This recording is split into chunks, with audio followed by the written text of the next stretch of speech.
שלום לכולם, כאן בדק אש. היום נדבר על ניקוי מנדפים במטבחים מקצועיים ובעסקים, נושא קריטי לבטיחות ובריאות. מנדפים במטבחים קולטים עשן, שומנים ועדים שמצטברים במהלך בישול או טיגון.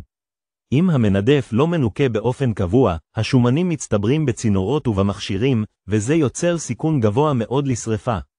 למה זה חשוב? הצטברות שומנים במנדפים היא אחד הגורמים השכיחים לשריפות מסחריות במטבחים. ניקוי סדיר מבטיח אוויר נקי יותר, חוויית עבודה טובה יותר ומניעת ריחות לא נעימים. בישראל קיימת חקיקה שמחייבת ניקוי מנדפים באופן תקופתי, בדרך כלל 1 ל3 עד 6 חודשים, בהתאם לסוג הפעילות. איך מבצעים ניקוי נכון? יש להזמין חברה מקצועית לניקוי מנדפים, שמבצעת ניקוי יסודי של כל חלקי המנדף, מסננים, צינורות ותעלות. הניקוי כולל שטיפה, הסרה של שומנים מצטברים ותיעוד מלא. בסיום התהליך, החברה מספקת תעודת ניקוי, שמאפשרת עמידה בתקנים והגנה משפטית במקרה של ביקורת או שריפה.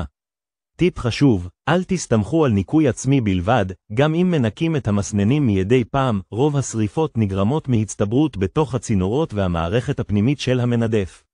לסיכום, ניקוי מנדפים מקצועי הוא לא רק חובה חוקית, זו השקעה בבטיחות, מניעת שריפות והגנה על העסק שלכם.